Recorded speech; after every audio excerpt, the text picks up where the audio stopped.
চোর চোর চোর চোর মচায় শোর, চোর মচায় শোর। হাজি বিবি হজে যায়, ডুবে ডুবে পানি খায়। আজ আমরা 30%, আল্লাহ যদি করে 100%। এটা বলা যায় সংবিধানের চেয়ারে বসে। তুই চুরি করবি আর সাক্ষী দেবে দিলীপ ঘোষ বিজেপি, তুই চুরি করবি আর সাক্ষী দেবে সুজন চক্রবর্তী।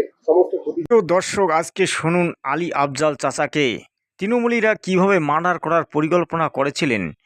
এই আলী আফজাল চাচা কিন্তু এবারে আপনাদেরকে শোনাবে তিনি কিভাবে বেঁচে গেলেন এবং তিনি কিভাবেই বা এই মার্ডারের পরিকল্পনা থেকে নিজেকে রক্ষা করলেন, সেটা নিয়ে কিন্তু আলী আফজাল চাচা আজ আমাদের চ্যানেলে একটা বার্তা দিতে চলেছেন। দর্শক, আপনারা শুনতে থাকবেন আলী আফজাল চাচার বক্তব্য। চোর চোর চোর চোর মচায় শোর, চোর মচায় শোর। হাজি বিবি হজে যায়, ডুবে ডুবে পানি খায়।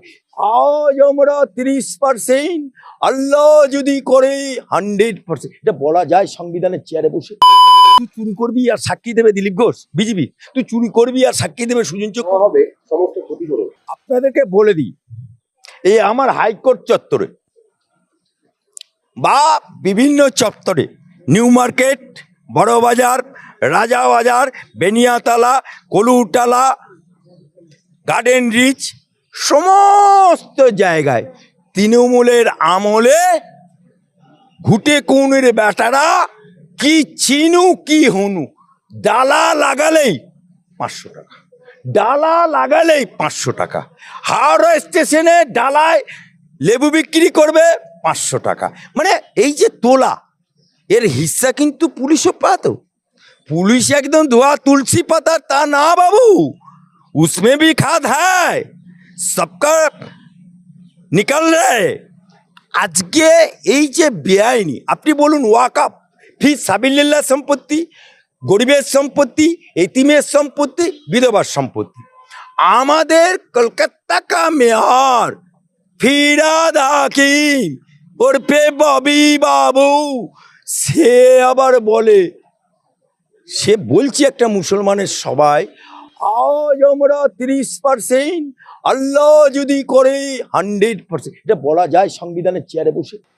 আজকে ওই ফিরাদ বাবু যখন ইডি তার বাড়িতে গেল, বলছে আমি কি চোর, আমি কি চোর, আমি থিপ। জিজ্ঞেস করুন না দিলীপ ঘোষকে, আরে জিজ্ঞেস করুন না সুজন চক্রবর্তী। তুই চুরি করবি আর সাক্ষী দেবে দিলীপ ঘোষ বিজেপি, তুই চুরি করবি আর সাক্ষী দেবে সুজন চক্রবর্তী। সে দিলকুশা রোডে 5 তলা বিল্ডিং, আবার বলে হাজি বিবি হজ করেছে, হাজি বিবি হজে যায়, ডুবে ডুবে পানি খায়। সে বিল্ডিংটা বেআইনি, নিউ মার্কেটে বেআইনি, বিভিন্ন পার্ক সার্কাসে বেআইনি, 5 পয়েন্টসের ওখানে। তো এই যে বেআইনি বিল্ডিং একটা রাখা হবে না, जितना बार शक्ति लगा दे, जितना शक्ति लगा दे, चुन चुन करके सब बेआईनी बिल्डिंग कलकत्ता शहर से लेकर पूरा बंगाल से एक तो बेआईनी सरकारी जगह में ना मंदिर रहेगा, ना मस्जिद रहेगा, ना ईदगाह रहेगा, ना कोई पूजा का मंडप रहेगा, ना कोई गैर कानूनी बिल्डिंग रहेगा। गैर कानूनी होगा तो बुलडोजर चलेगा, रोक साए तो रोक लो, किसी का दम है तो रोक लो। यदि সরকারটা ওলটপালট না হতো, আজকে আমাকে এই হাইকোর্টের বুকে আপনারা দেখতে পেতেন না। 4 তারিখের পরেই আমাকে জানাজার নামাজে সামিল করে দিত।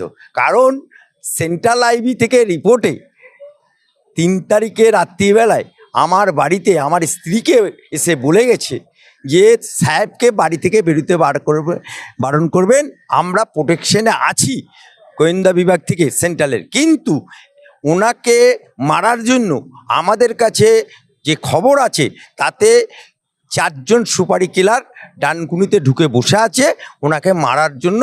তারা সবাই মুসলমান এবং বাইরের রাজ্যের সুপারি কিলার, এবং যে লিস্ট ওদের কাছে এসছে তাতে হুগলি জেলায় 1 নম্বরে আমার নাম, আর বারুইপুরের যেটা খুন হয়ে গেল পিএ, যে শুভেন্দুর পিএ, তার নামও ছিল, আমার নামও ছিল। এরকম 2571 জনের নাম ছিল শ্যুটারের ক্ষেত্রে, মানে আমাদেরকে শ্যুট করে দেবে।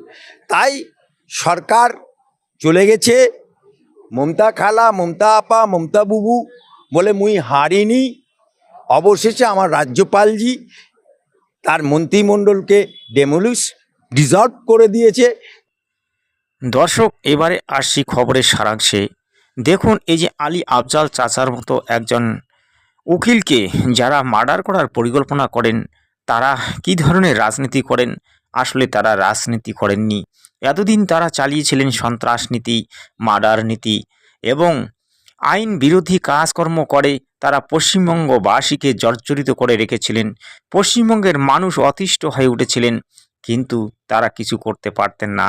কারণ পশ্চিমবঙ্গের মানুষকে তারা ওই হারমাদ বাহিনী দিয়ে, তৃণমূলী গুন্ডা দিয়ে তারা দাবিয়ে রাখার চেষ্টা করেছিল। যেই মাথা উঁচু করে দাঁড়ানোর চেষ্টা করেছিল, যেই দু চারটি কথা বলার চেষ্টা করেছিল, তখনই তার উপর নানান ধরনের হুঙ্কার, নানান ধরনের চাপ তারা সৃষ্টি করত এবং সেই ব্যক্তিটিকে মার্ডার করে তারা তার যে মুখ, সেই মুখটিকে বন্ধ করে দিত। এটা ছিল তৃণমূল কংগ্রেসের একটা আগ্রাসী নীতি। এই আগ্রাসী নীতি কতদিন চলবে? আগ্রাসী নীতি এখনকার যুগে চলার নয় ভাই। কারণ তৃণমূলীরা জানে না যে আগ্রাসী নীতি হলে কি হয়। তারা রাজনীতি করেনি, তারা করেছে পলিটিক্স। পলিটিক্স সর্বদা চলে না।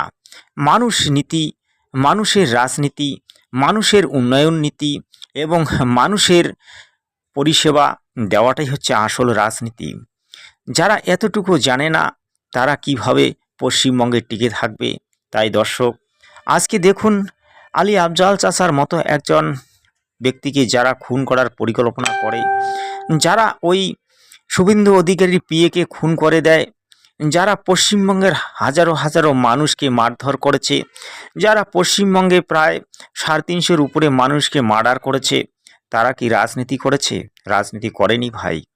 তাই এই তৃণমূলী যে পতাকা, তৃণমূলী যে ঝান্ডা, সেই ঝান্ডাটিকে পশ্চিমবঙ্গ থেকে একেবারে বিদায় করে দিতে হবে। আপনারা এগিয়ে আসুন। একজন ব্যক্তিও তৃণমূলের পক্ষে কথা বলবেন না এবং যেখানেই তৃণমূলের কথা হবে সেখানেই বলে দেবেন যে এই পশ্চিমবঙ্গে আর তৃণমূল চলবে না। তৃণমূল অতীত ছিল, অতীতেই থাকবে। কারণ এই তৃণমূলকে আর নিয়ে আসা হবে না। হয়তো যদি বামফ্রন্ট আসে তাকে স্বাগত করা হবে, কংগ্রেসকে স্বাগত করা হবে, কিন্তু তৃণমূলকে কিছুতেই স্বাগত করা সম্ভব নয়। কারণ এক নায়কতন্ত্র এই মমতা ব্যানার্জি চালিয়েছিল। তাই এক নায়কতন্ত্রকে সকলেই পরাজিত করেছি। তাই এই এক নায়কতন্ত্রকে রাখা যাবে না। জয় হিন্দ। পশু হাটগুলো আছে, কেন বন্ধ করবে তারা? কেন বন্ধ করবে? বলা আছে 14 বছরের নিচে গরুকে পশু বলি দেওয়া যাবে না। তাহলে এটা তো বলো না আপনি কেনা বেচা করতে পারবেন না।